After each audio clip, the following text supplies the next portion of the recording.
तो शिमर ने कहा था, हुर क्या बात है, आज को ज्यादा बेकरार नहीं लग रहा है? तुझे दस्ते का सब्र सलार बनाया है, फिर इतना बेचैन क्यों है? तो बातों ने तुझे क्या कर दिया है? उसने कहा, यार मुझे नहीं मालूम था कि तुम इतना सब कुछ करोगे। मुझे तो ये पता था खाली मुस्तफ़ा के शहजादे को मजबूर करके बैत ली जाएगी। इतना नहीं मालूम था कि तुम इतने गिर जाओगे, नबी के खून के प्यासे हो जाओगे। अगर इतना पता होता तो मैं रास्ता कतई नहीं रोकता।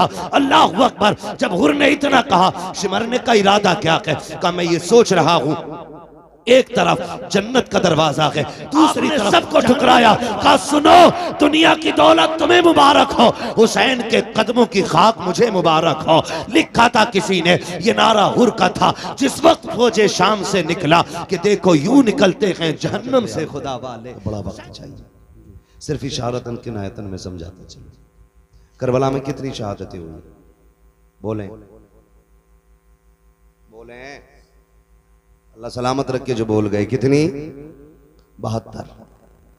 ठीक है, 72 शहादतें। ऐसा नहीं है कि पता नहीं था। अगर पता नहीं था तो मुझे बताएं, मेरे इमाम ने 10 की सुबह में अपने बेटे को उठाया, अल्लाह अल्लाह, फरमाया था, अकबर जब हमारे बाबा नमाज पढ़ाते थे तो ड्यूटी हसन की थी कि वो अजान पढ़ते थे जी। फिर जब ये जिम्मेदारी भाई हसन के जिम्मे आई तो फिर अजान मैंने पढ़ी। अब मुसल्ले की जिम्मेदारी मेरी है तो अब अजान की जिम्मेदारी अकबर तुम्हारी है। जाइए, फजर की अजान भी पढ़नी है और मैदान भी देख के आना। आप गए, फजर की अजान पढ़ी, वापस आए, वालिद की बारगाह में कहते हैं, बजी अजान तो पढ़ आया हूं, मैदान देखने गया ना, मैंने किसी खातून को रोते हुए देखा।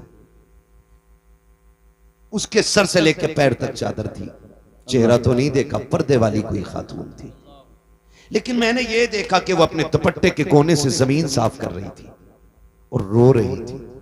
मेरे इमाम ने इतना सुना, आंख में आंसू आ गए।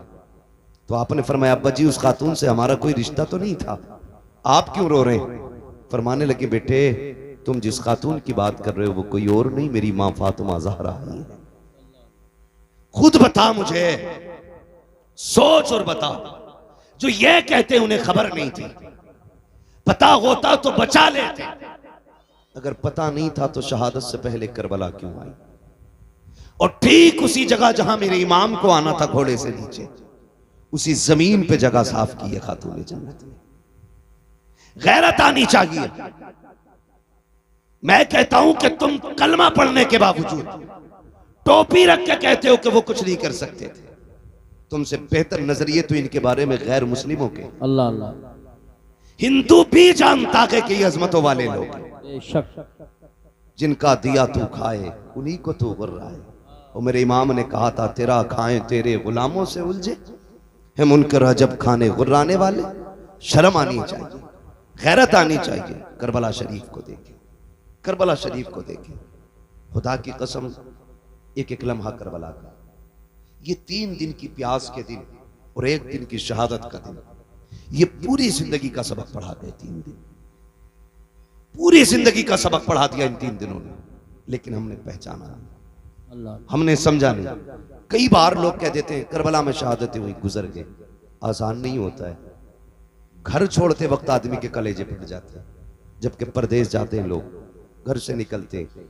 आप में भी कितने लोग परदेश जाते होंगे, घर छोड़ के जाते होंगे, लेकिन मुश्किल होता है जब घर छोड़ते हैं। अपना घर तो घर होता है। लोग कहते हैं कि अगर छप्पर छोड़ के महल में भी परदेश में लेटने मिले ना, तो वो नींद महल के बिस्तर पे नहीं आती जो अपने छप्पर पे जमीन पे लेटने में नींद आती।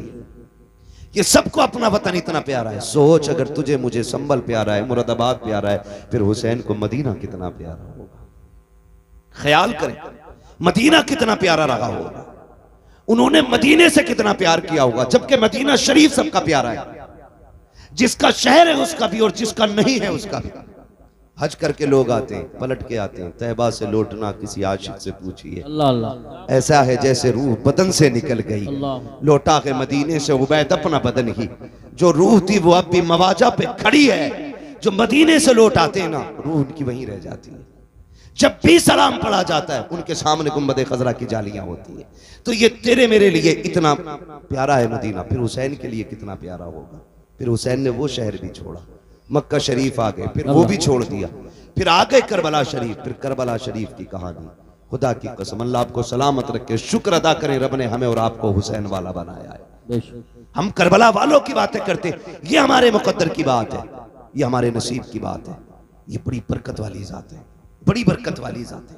करबला शरीफ गए, जब भी ये बात कही जाती है ना कि शहजादों की जंग थी तो दुख होता है, दुख होता है। शहजादों की जंग होती है या मसला ये होता कि साहब इक़्तिदार की लड़ाई थी, तो इक़्तिदार की लड़ाई में कोई 6 माह के असगर को नहीं लेके जाता है, कोई 7 साल की सकीना नहीं लेके जाता है, कोई बीमार ज़ैनुल आबिदीन को तो नहीं लेके जाता है, हाँ छोटे छोटे भांजे तो लेके नहीं जाता है। इक़्तिदार की जंग में बहनें नहीं ले जाई जाती है, अगर इक़्तिदार की जंग होती तो औरतों को नहीं ले जाया जाता। मामला कुछ और है, खुद हजरत हुर ने बयान किया था, जब मेरे इमाम ने खुतबा दिया और हजरत हुर बेकरार थे तो शिमर ने कहा था, हुर क्या बात है, आज को ज्यादा बेकरार नहीं लग रहा है, तुझे दस्ते का सबर सलार बनाया है, फिर इतना बेचैन क्यों है, तो बातों ने तुझे क्या कर दिया है। उसने कहा यार मुझे नहीं मालूम था कि तुम इतना सब कुछ करोगे, मुझे तो ये पता था खाली मुस्तफ़ा के शहजादे को मजबूर करके बैत ली जाएगी, इतना नहीं मालूम था कि तुम इतने गिर जाओगे, नबी के खून के प्यासे हो जाओगे। अगर इतना पता होता तो मैं रास्ता कतई नहीं रोकता। अल्लाह अकबर। जब हुर ने इतना कहा, शिमरने का इरादा क्या है, कहा मैं ये सोच रहा हूं एक तरफ जन्नत का दरवाजा है, दूसरी तरफ जहन्नम का दरवाजा है, करूं तो क्या करूं। कहा हुर तेरी मर्जी है, देख इधर इख्तिदार की दौलत है, इधर सब कुछ है, उधर ना जाना, उधर कुछ भी नहीं है। मेरे इमाम के खुतबे के बाद हुर की बेकरारी ने जब उन लोगों के दिल पे बेकरारी पैदा की, सोचने लग गए अगर एक हुर गया तो हमारी जमात टूट जाएगी। मगर खुदा की कसम हुर को रोकने की कोशिश की, आपने सबको ठुकराया। कहा सुनो, दुनिया की दौलत तुम्हें मुबारक हो, हुसैन के कदमों की खाक मुझे मुबारक हो। लिखा था किसी ने, ये नारा हुर का था जिस वक्त फौजे शाम से निकला कि देखो यूं निकलते हैं जहन्नम से खुदा वाले। हुसैन इब्ने अली की क्या मदद कर सकता था कोई, वो खुद मुश्किल कुशा थे और थे मुश्किल कुशा वाले। किसी ने जब वतन पूछा तो यूं हजरत ने फरमाया मदीने वाले कहलाते थे, अब है करबला वाले। सुभान अल्लाह, सुभान अल्लाह। हाँ, मदीने वाले कहलाते थे, अब है करबला वाले। मुश्किल घड़ियां आपने गुजारी, बड़ी कुर्बानी दी आपने, 71 लाशें उठाई, खुद भी करबला के मैदान में गए, शहीद हुए। शहादत के बाद मैं एक बात जानता हूं, जब तारीख पढ़ो तो लगता है कि इमाम हुसैन की शहादत पे तारीख करबला तो मुकम्मल हो गई, लेकिन जहां इमाम हुसैन के सब्र की इंतहा होती है वहां से हजरत ज़ैनब के सब्र की इब्तिदा होती है। अल्लाह, गौर करें आप, कौन कौन से सितम हुए, कौन कौन से लोग कहते हैं घोड़े पे बैठे गए या जो भी हुआ, लेकिन मैं ये सोच के कभी कभी टूट जाया करता हूँ, मोहल्ला में इंतकाल होते हैं, किसी का एक जवान जाता है, पूरा मोहल्ला तसल्ली देने के लिए आता है, बाप का बेटा जवान चला जाता है, लोग कंधे पकड़ पकड़ के कहते हैं सब्र कीजिए, संभल के चलिए, कहते हैं संभाल के लेके चलो।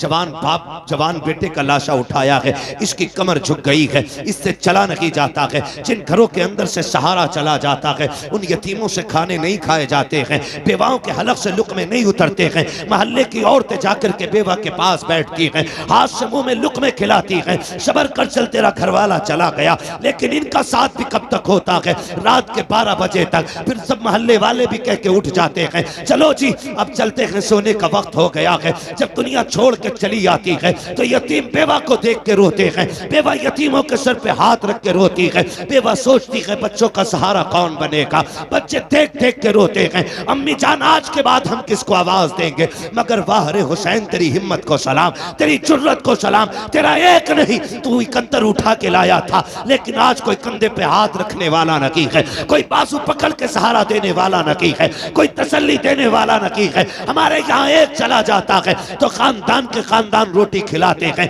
यहाँ तो कोई ज़ैनब को एक घूंट पानी पिलाने वाला नहीं, शहरपानों को तसल्ली देने वाला नहीं है, कोई सहारा देने वाला नहीं है। अहले बैत अतहार का चमन पूरी तरह उजड़ चुका है, एक बचा है ज़ैनुल आबिदीन, वो भी कभी होश में आता है, कभी बेहोश हो जाता है, मगर कुर्बान जाओ करबला वालों की अजमत पे तारीख गवाह है। खेमे लुटते रहे लेकिन ज़ैनब की नमाज कज़ा नहीं हुई, आपके कानों की बालियां नोची गई लेकिन सजदे नहीं छूटे, आग लग गई खेमों को लेकिन नमाज नहीं छूटी। तारीख गवाह है कि जब खेमे चल रहे थे औरतों की चीखें निकल रही थी, अली की ज़ैनब कह रही थी खबरदार खेमे चले तो चल जाएं लेकिन रब की नमाज कज़ा नहीं होनी चाहिए, एक सजदा भी नहीं छूटना चाहिए। तारीख गवाह है एक एक सजदे को वक्त पे अता किया है करबला वालों ने, शरीयत के कानून की हिफाजत की है, एक एक कदम संभाल के रखा है करबला में। कभी कभी हैरत होती है, मैं तो सोचने लग जाता हूँ जब बेटे की लाश सामने आती है, माओं के दुपट्टे कहीं होते हैं, कपड़े कहीं होते हैं, होश नहीं होता है, चंद बातों के लिए मुंह में पानी डाला जाता है, तो जुमलों के लिए होश में ला करके उसको संभाला जाता है। मगर फाहरे ज़ैनब तेरी जुर्रत को सलाम, तेरी हिम्मत को सलाम, एक एक भतीजा तेरी निगाह के सामने है, भाई की लाश भी सामने है, खानदान के कटे सर तेरे सामने थे लेकिन तूने होश नहीं खोया। हम जानते हैं अगर तेरा होश चला जाता तो उम्मत को होश कौन दिलाता, अगर तेरे कदम फिसल जाते तो उम्मत के कदम कौन संभालता। एक एक लम्हे हिफाजत की है, खुदा की कसम तारीख गवाह है, जिस ज़ैनुल आबिदीन को बार बार बेहोश हो रहे थे, होश आ रहे थे, उनको भी कत्ल करने की कोशिश की गई। सैयदा ज़ैनब सामने आई, लोग कहते हैं मजबूरी थी, नहीं अली की बेटी का तेवर देखो। जब इमाम ज़ैनुल आबिदीन को कत्ल करने की बारी आई, यजीदी आगे बढ़े, हजरत इमाम ज़ैनुल आबिदीन को कत्ल करने के लिए सैयदा ज़ैनब आगे आ गई, चेहरे पे पर्दा पड़ा गए, तेवर बदल गए, लहजा अली का था। खबरदार जुर्रत ना करना, ये मत समझना अली का घर वीरान हो चुका है, अगर एक भी कदम बढ़ाया तो अब अली के तेवर अली की बेटी दिखा देगी, इसके बाजू में तुम्हें अली की ताकत नजर आएगी। वो लहजा था सैयदा ज़ैनब का कि एक के हाथ कांप गए, तलवारें छूट गई, किसी में जुर्रत नहीं थी इमाम सज्जाद की तरफ कदम बढ़ा देता। मगर तारीख का ये बाप भी कितना दर्दनाक बाप है। जब रात पहली आई है यार, जब किसी घर से जनाजा उठता है लोग उस घर में रात भर नहीं सो पाते हैं, लगता है तन्हाई से डर, लगता है अंधेरे से डर, उस बिस्तर पे कोई नहीं लेटता जिस पे बाप ने दम तोड़ा हो, उस चादर को कोई नहीं ओढ़ता जिस पे घर वाला चला गया हो, उस दुपट्टे को कोई बेटी सर पे नहीं रखती है जिसको ओढ़ के माँ दुनिया से गई थी। खुदा की कसम हमारा हाल ये है, मगर वाहरे ज़ैनब तेरी जुर्रत को सलाम, बिखरे हुए लाशें उठाए अली की बेटी ने रख के एक जगह ला करके और बैठ जाती है मख्तल में। हैदर एक कर्रार के शहजादे गाजी अब्बास का टूटा हुआ खंजर उसका टुकड़ा लेके बैठी और फैसला करती है अगर अब कोई आया और लाशों के साथ कोई भी बदतमीजी की तो अली की बेटी काट के रख देगी। रात के 2 हिस्से गुजरे हैं, अचानक आहट महसूस हुई, तुम कहते हो उन्हें खबर नहीं है, गैरत आनी चाहिए, सुन तो सकी, जरा देख तो सकी तूने कैसे कह दिया। उन्हें खबर नहीं थी रात के 2 हिस्से गुजरे हैं, सन्नाटा है, हर तरफ तन्हाई तन्हाई है, खामोशी है, दर्द छाया है करबला की ज़मीन पर, कोई किसी को याद करने तैयार नहीं, हर कोई अपने गम में डूबा हुआ है। खुदा की कसम ऐसे हाल में भी जब रात का आधा हिस्सा गुजरा है, सैयदा ज़ैनब बैठी है, किसी के आने की आहट महसूस हुई, आपने अपने आप को संभाला, कहा ठहर जा, कौन है यहाँ, आने की जरूरत न करना। आने वाले ने कहा बेटी मुझे आने दे, मैं बड़ी दूर से आया हूँ। आप कहती हैं अच्छा आइए। जब आने वाले ने बेटी कहा ना, उसके लहजे में प्यार नजर आया। सैयदा ज़ैनब कहती हैं आइए क्या बात है। आने वाले ने पूछा बता बेटी तू कौन है। कहा मैं फातिमा बिनते अली हूँ, मैं ज़ैनब बिनते अली हूँ, कि मैं अली की बेटी हूँ। कहा ये लाशें किसके पड़े हैं। कहा ये राकिब दोषे पैगंबर का लाशा है, ये जो कब्र छोटी सी या असगर की कब्र है। तारीख मुख्तलिफ तरह से मिलती है, बास तारीखों में यह भी मिलता है कि ये जो छोटी लाश है ये असगर की लाश है, ये जो टुकड़े पड़े हैं ये कासिम के बदन के टुकड़े हैं, ये जो चमकता बदन है ये हुसैन के अकबर का बदन है। अल्लाह अकबर। जब जोड़ी की तरफ निगाह उठाई आने वाले ने, कहा शहजादी बता तो सही ये जोड़ी किसकी लेटी है। रो के कहा था ये मेरे शहजादों की जोड़ी है। हुआ क्या है। कहा हमने सब कुछ देख के दीन बचाया है। आने वाले ने कहा ठीक है फिर तुम्हारा खुदा हाफिज है। ये कह के जब जाने लगे हजरत ज़ैनब ने आगा काटा, कहने लगे ठहरो तो सही, इस जमीन पे कोई एक घूंट पानी के लिए बोलने तैयार नहीं। आपके लहजे में बला का प्यार है, बताओ तो सही कौन हो जिसने यहाँ पे हमें बेटी कह के आवाज दी है। अल्लाह अकबर। आने वाले ने चेहरे से नकाब बाप पलटा, फरमाया बेटी तुम अपनों को नहीं पहचान रही हो, मैं कोई और नहीं तुम्हारा नाना मोहम्मद रसूलुल्लाह हूँ। का नाना क्यों आए हो? का ये देखने आया था कि मेरी बेटी ने जो फातिमा से वादा किया था उसको कैसे पूरा कर रही है। अल्लाह अकबर, मेरा महबूब तो रुखसत हो जाता है। उसके बाद जब रात के 3 हिस्से गुजरे गए, उसी तीसरे हिस्से में पानी के लिए एक खातून आई है, रात के सन्नाटे में चादर ओढ़ी है, पानी का प्याला लेकर के सैयदा ज़ैनब के करीब आई। आपने फरमाया कौन कहा ये पानी ले ले?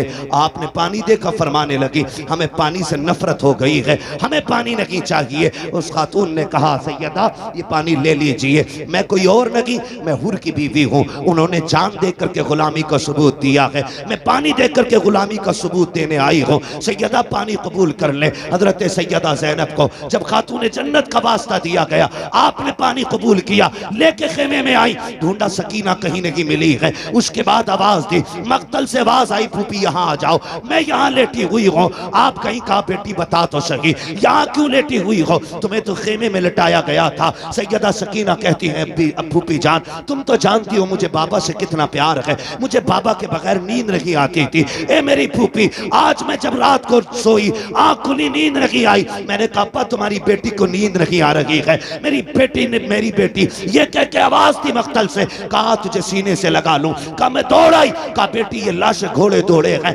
तुझे कैसे पता चला ये बाप का लाशा है? कहा फूफी जैसे तुम्हें दिख रहा है वैसे मुझे भी तो दिख रहा था, लेकिन मैंने आके कहा अब्बा कहाँ हो? कहा इसी लाश के हाथ उठे थे और कहा था बेटी मेरे सीने से लग जा।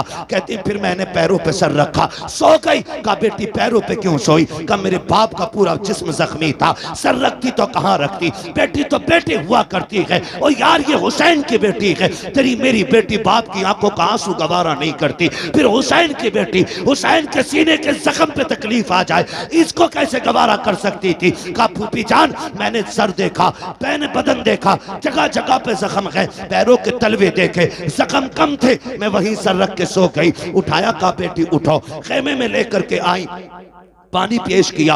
अल्लाह अकबर। अब अली के घर का सबक देखिए, जब पानी पेश किया आप कहती फूफी आप पीजिए ना, आप भी तो प्यासी हैं।